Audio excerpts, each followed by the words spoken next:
우리가 지금 어디쯤 가고 있냐면 일곱 나팔 중에서 여섯 번째 나팔이 끝나고 일곱 번째 나팔이 불리기 직전, 거기에 와 있습니다.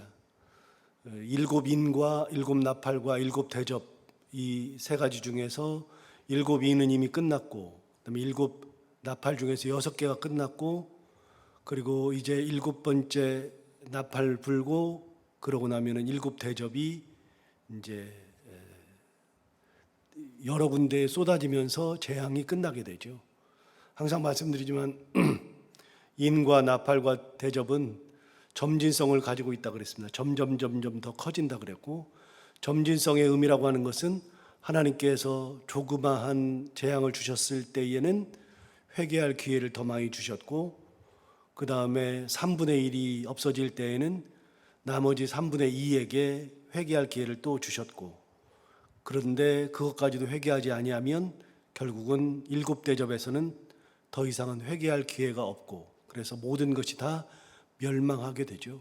그렇게 하면서 바벨론이 멸망하고, 바벨론은 로마를 의미하는 거니까 로마가 멸망하고, 그래서 하나님의 천지 창조물이 다 파괴되고 멸망하면서 하나님께서 새 하늘과 새 땅, 신천지를 창조하시고 새 예루살렘을 창조하시고 모든 것들을 다 회복시켜 주시는 새로운 창조물을 만드시는 그런 놀라운 역사가 일어나죠.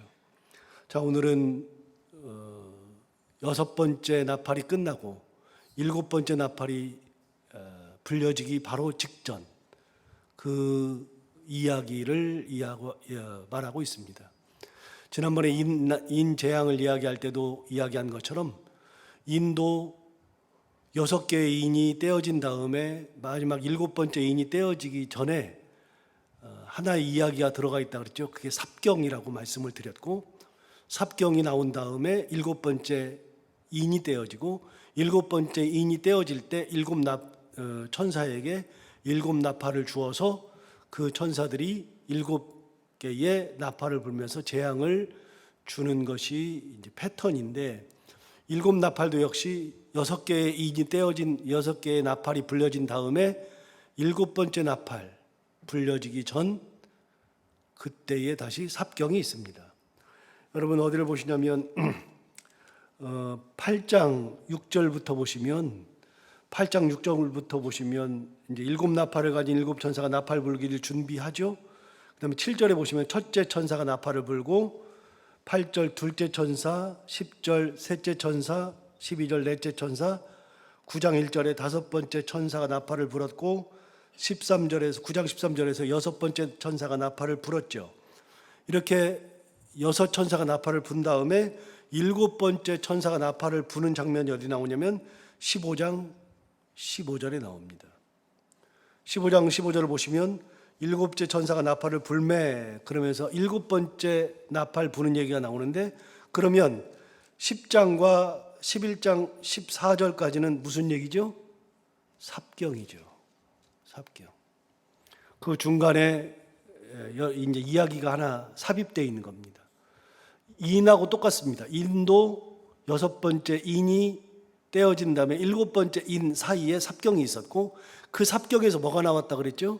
아주 중요한 사건이 하나 나오는데, 인에서의 중요한 그 삽경은 여섯 번째 인을 뗄 때 6장 마지막에서 하늘이 말려서 없어지고 별이 떨어지고 해가 빛을 잃고, 그러니까 땅에 있는 모든 사람들이 다 그 재앙 앞에서 두려워하면서 돌에게 산에게 내 머리 위에 떨어져서 나를 좀 죽여달라 이야기하면서 하나님의 진노 앞에 설 사람이 누가 있냐 했을 때에 삽경에서 말했죠. 있다. 그래도 살아남을 사람이 있다. 하나님께서 이 땅에 14만 4천 명을 인칠 수 있도록 준비하셨고, 인을 받은 14만 4천 명이 있다 말씀하셨고, 천국의 환상을 봤더니 천국에도 그렇게 순교 가운데 죽었던 사람들이 끝난 줄 알았더니 흰옷을 입고 종려나무 가지를 들고 예수 그리스도를 찬양하는데, 무슨 찬양하냐면 구원 찬양. 구원하심이 보좌에 앉으신 우리 하나님과 어린 양에게 있도다. 그 구원 찬양을 하는 장면을 봤었죠. 그게 삽경이죠. 누가 견뎌? 그랬을 때 삽경에서 있어, 견딜 수 있는 사람이 있어 14만 4천 명이야. 그리고 천국에는 흰 옷 입은 사람들이 예비되어 있어. 이게 삽경이라 그랬잖아요. 자, 오늘 삽경은 이제 6번째 천사가 나팔을 불고 3분의 1이 다 끝났을 때, 아직도 재앙이 끝나지 않았는데 이제 삽경이 2개가 나옵니다. 하나는 10장에 나오는 삽경과 11장에 나오는 11장 1절부터 14절까지 나오는 2번째 삽경, 이렇게 나오죠. 2개의 삽경이 나오죠.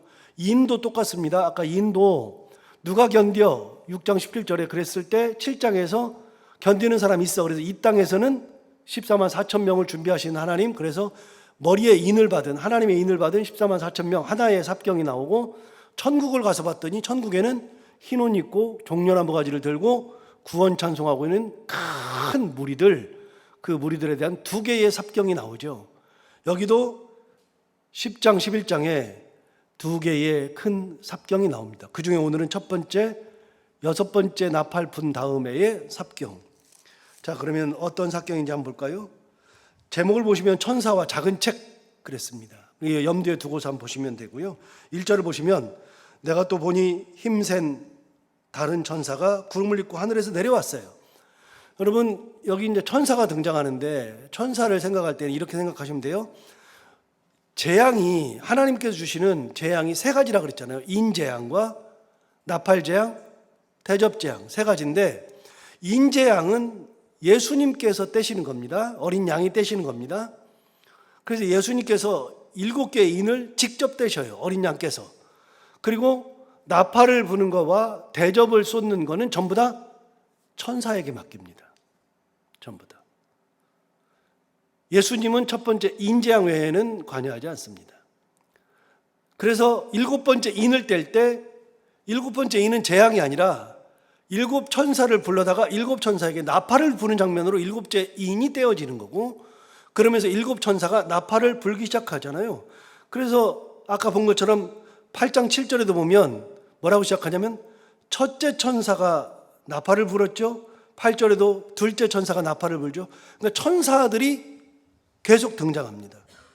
그런데 10장을 보시면 나오는데 뭐가 나오냐면 내가 또 보니 힘센 다른 천사, 그랬으니까 이거는 7개의 나팔을 받았던 천사들이 아니고요, 다른 천사가 나오는 겁니다. 또 다른 천사가 나오는데, 힘센 다른 천사가 구름을 입고 하늘에서 내려오는데 그 머리 위에 무지개가 있고 그 얼굴은 해 같고 그 발은 불기둥 같다. 그런 천사가 등장했습니다. 여러분, 이 천사는요 이렇게 설명했습니다. 힘센 천사라 그랬습니다. 힘이 세다는 것을 영어 표현으로 하면은 mighty라고 되어 있습니다. mighty angel. mighty라고 하는 것은 능력이 있다, 힘이 세다 그런 거고요. 그 다음에 이제 영어 표현 중에서 almighty라고 하는 게 있어요. mighty 앞에 AL이 붙어요. 그거는 이제 전부라는 뜻을 가지고 있거든요. 그러니까 우리가 하나님을 말할 때는 전지 전능 얘기하잖아요. 전능할 때는 almighty고요. 능력이 있어요. 굉장히 힘이 세고 능력이 있을 때는 mighty예요. 그러니까 이 천사는 하나님은 아니지만 굉장히 능력이 있는, 힘이 있는 천사, 누구도 건드릴 수 없는 천사, 7 나팔을 가졌던 천사들보다도 훨씬 더 힘이 셌던 천사 아닌가 추측하죠. 그 천사가 내려오는데 뭘 타고 내려오냐면 구름 타고 내려오죠. 구름을 입고 하늘에서 내려오죠. 누구랑 같죠? 이게 어떤 모습 같죠? 예수 그리스도 같죠. 주께서 구름 타고 오신다고 하셨는데 예수님의 모습을 비슷하게 하는 정도, 그러면 이 천사의 능력은 예수님의 버금가는 능력을 가진 천사. 그래서 구름을 입고 내려오는데 그 머리 위에는 무지개가 있다 그랬습니다. 여러분, 요한계시록에는 무지개가 2번 나오는데요. 무지개가 나오는데 어디 나오느냐? 아까 4장에서 나왔어요. 무지개가 언제 나왔죠? 하나님을 묘사할 때 하나님의 모습은 얼굴로 묘사가 안 된다 그랬잖아요. 성경에 유일하게 하나님의 모습이 표현된 거는 요한계시록 4장밖에 없어요. 요한계시록 4장에 하나님의 모습을 우리가 알 수 있는 구절이 있는데 그게 이제 이미 지나갔죠. 그런데 하나님의 모습을 얘기할 때 얼굴이 붉고 뭐 이가 어떻고 눈이 어떻고 그런 말은 하나도 안 하고 하나님의 모습 뭐라 그랬어요? 벽옥과 같다, 녹보석과 같다, 이렇게 얘기했죠. 홍보석인가요?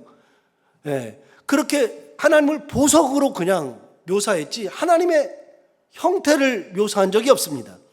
그 하나님을 우리 그래서 하나님 형태를 몰라요. 지금도 성경에도 어느 곳에도 말한 적이 없으니까요. 그러니까 우리가 하나님의 얼굴을 그릴 수가 없어요. 전혀 그린다는 것이 말이 안 돼요. 하나님은.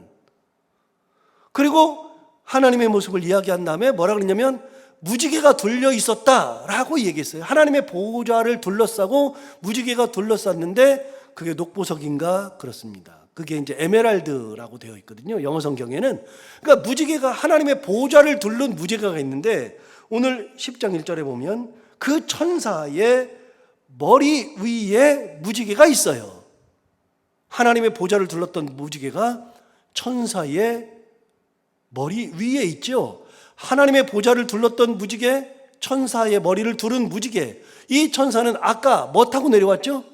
구름을 입고 구름 타고 내려왔죠. 예수님과 비슷하게 내려오죠. 하나님의 보좌를 둘러쌌던 무지개가 그 천사의 머리를 둘러쌌죠. 자, 그 다음에 그 얼굴은 해 같고 그랬어요. 여러분, 얼굴이 해 같다 이 표현 어디서 나왔는데? 요한계시록에 나왔는데? 여러분, 요한계시록 1장으로 한번 가볼까요? 1장. 해 같다는 표현이 나옵니다.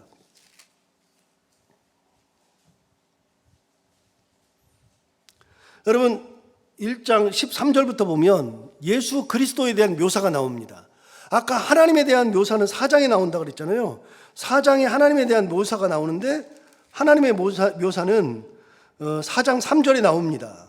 4장 3절에 하나님에 대한 묘사가 나오는, 다시 한번 볼까요? 4장 3절 볼까요? 하나님에 대한 묘사가 이럴 때 성경 공부하는 거니까요. 4장 3절에 보시면 앉으신 이의 모양이 벽옥과 홍보석 같다. 하나님의 얼굴을 묘사한 적이 없어요.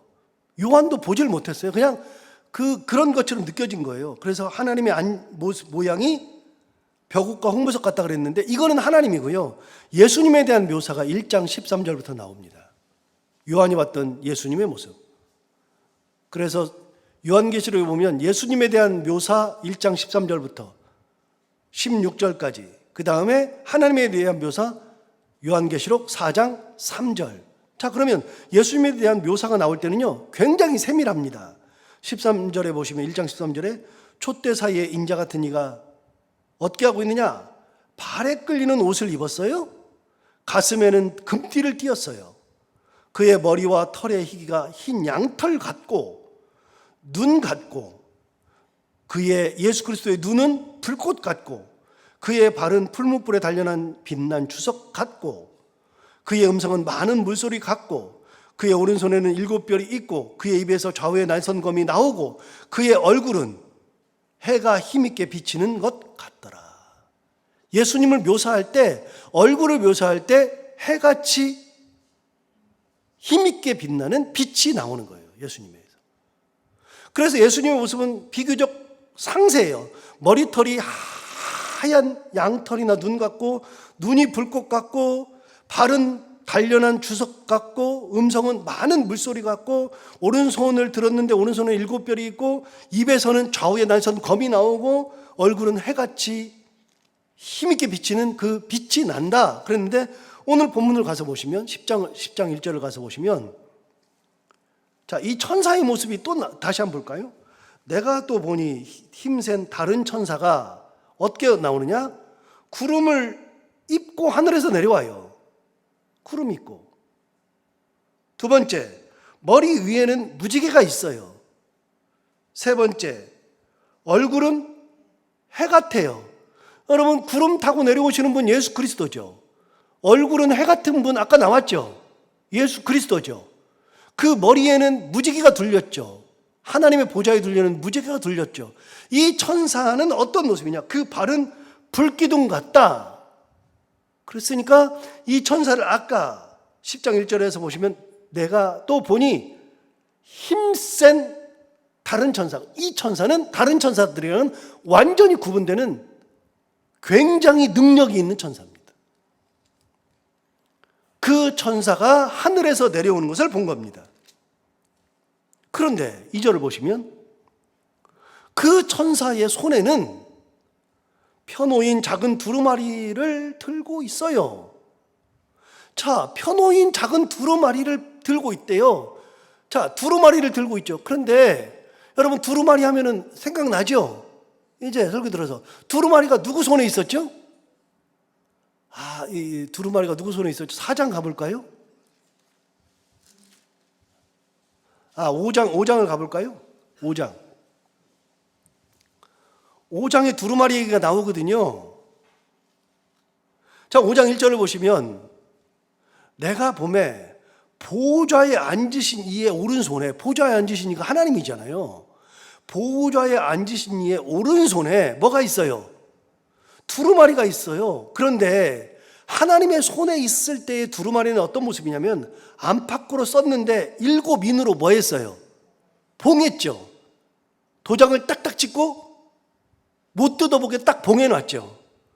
그런데 2절을 보시면 또 보면 힘 있는 천사, 이 힘 있는 천사가 여기 또 나오죠. 그 천사가 나오죠. 힘 있는 천사가 큰 음성으로 외치기를, 누가 그 두루마리를 펴며 그 인을 떼기에 합당하냐? 누가 이 두루마리를 받아다가 인을 떼고서 펼 수 있느냐? 라고 물어봤어요. 그러니까 요한이 모른다 그러죠. 그런데 누가 떼느냐? 누가 떼냐면 바로 7절을 보시면 7절 보시면 그 어린 양이 나와서, 예수 그리스도께서 나오셔서 보좌에 앉으신 이의 오른손에서 두루마리를 취하시니라. 예수님께서 하나님의 오른손에 있는 두루마리를, 인으로 봉해진 두루마리를 취해요. 그리고서 예수님께서 드디어 인을 떼는 겁니다. 6장 1절을 보시면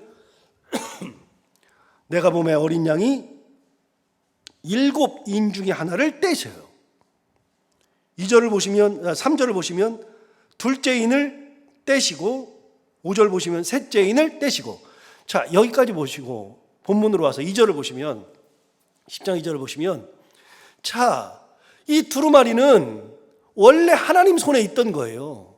인재양을 주는 하나님의 손에 있던 두루마리를 예수님이 취해서 예수님께서 하나씩 다 떼면서 7인을 뗀 겁니다. 그래서 이게 봉해진 두루마리가 아니라 펼쳐진 두루마리가 되는 거예요. 그런데 2절을 보세요. 오늘 본문에 그 손에는, 이 힘센 천사의 손에 펴놓인 작은 두루마리를 들고 있어요. 누구한테 받았어요? 예수님한테 받은 거죠. 자, 두루마리 다시요. 하나님의 오른손에 있던 것을 예수님이 취했어요. 그리고 예수님께서 그 두루마리는 하나씩 인을 다 뗐어요. 그래서 이 두루마리는 다 펴졌어요. 그 펴진 두루마리, 예수님께서 뗀 그 두루마리를 오늘 본문 2절에 보면 힘센 다른 천사가 그 손에 펴놓인 작은 두루마리를 들었어요. 누구한테 받았어요? 예수님께 받았죠. 하나님의 손에 있던 것을 예수님이 받았고 예수님에게서 있던 것을 힘센 천사가 받았죠. 그런데 이 두루마리는 펴졌어요. 펴놓인 거예요. 5장에서는 봉해진 거죠. 6장부터 뗐죠. 떼진 것을 받았어요. 이 천사는 예수님의 모습을 하고 내려와요. 하나님의 보좌에 둘러싸여 있는 무지개를 머리 위에다 이고 있어요. 그러니까 하나님이 보내신 최고의 하나님의 대리인이란 그 말이에요. 하나님의 대리인. 그 천사가 오른손에는 펴놓인 작은 두루마리를 들고 있고, 두 번째, 그 오른발은 어떻겠느냐? 오른발은 바다를 밟고 있고 왼발은 땅을 밟고 있죠. 여러분, 오른발과 왼발이 밟고 있는 게 뭐냐면 바다와 땅이에요. 여러분, 바다와 땅이 뭐죠? 하나님의 창조하신 창조물이에요. 창조물 중에 바다가 가장 넓고 그 다음에 땅이 3분의 1이에요. 바다가 한 70-80% 되고 땅은 20-30%밖에 안 돼요. 그런데 이 두 가지가 이 땅을, 이 우리 살고 있는 지구의 전부예요. 바다와 땅이. 산도 땅이니까요. 그런데 오른발과 왼발로 바다와 땅을 다 밟고 있다. 무슨 말이에요? 이 모든 천지 만물은 하나님께서 이 천사를 통해서 밟고 있으라고 명하신 거죠. 밟고 있으라고. 그러면 이제 여기서 더 나가기 전에, 자, 이제 다시 한번 복기를 해봐요. 요한계시록은 무슨 책이죠? 요한계시록은 핍박당하고 있는 성도들을 위로하고 격려하고 하나님께서 그들에게 새 하늘과 새 땅을 주시니까 힘내서 신앙생활 끝까지 잘하라고 하는 격려의 글이죠. 그러면 지금 순교하고 핍박당하는 사람들은 핍박하는 사람들이 있죠. 로마가 있죠. 그 사람들이 핍박하고 있는데 그 사람들이 이 땅의 권세를 다 가지고 있어요. 그러니까 사람을 죽이죠. 여러분, 사람이 어떻게 사람을 죽입니까? 안 되잖아요. 여러분, 생명은 하나님께 속한 건데, 그런데 어떻게 사람이 생명을 빼앗아요? 어떻게 사람이 생명을 그렇게 함부로 할 수 있어요? 안 되잖아요. 그런데 그들이 하고 있단 말이죠. 왜요? 이 땅이 자기 거라고 생각하니까. 이게 내 거라고 생각하니까 내 맘대로 다 하는 거잖아요. 그런데 하나님께서 보낸 천사가 이 땅을 밟고 있단 말이죠.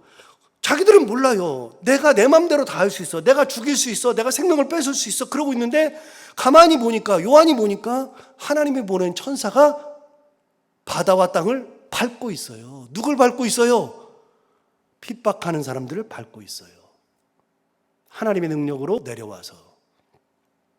그래서 우리 눈에 안 보이는 게 다예요. 우리가 보는 게 별로 없어요. 사실 안 보여요.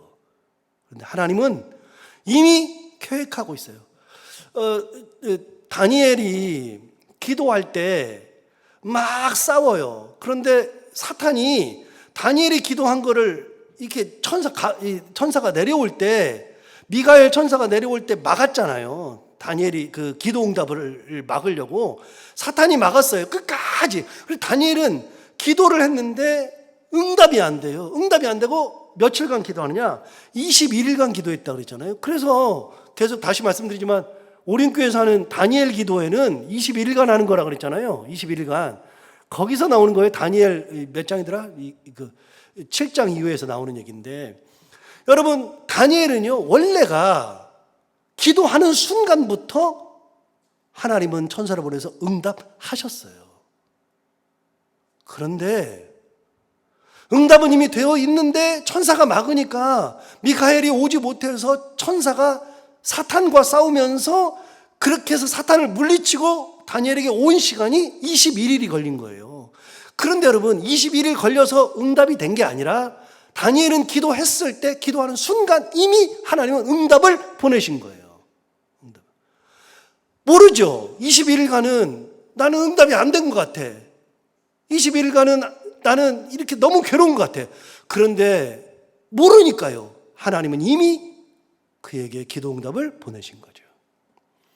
여러분, 우리는 모르는 게 너무 많아요. 하나님의 뜻을 모르는 게 많고, 그러니까 로마의 사람들이 이 사람들을 핍박하면서 무슨 짓을 하고 있어요? 핍박을 하면서 얘네들은 내 손에 죽는 거야. 그러고 있는데 하나님은 이미 천사를 통해서 바다와 땅을 짓밟고 계시는 거예요. 짓밟고. 아무것도 아닌데 그들이 짓밟고 있죠. 창조물을 짓밟고 있죠. 자, 2절을 다시 볼까요?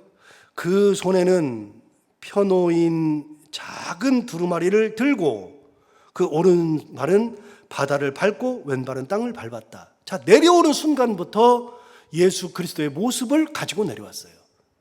그래서 10장 1절에서 하는 표현 중에 가장 중요한 표현이 힘센 천사예요.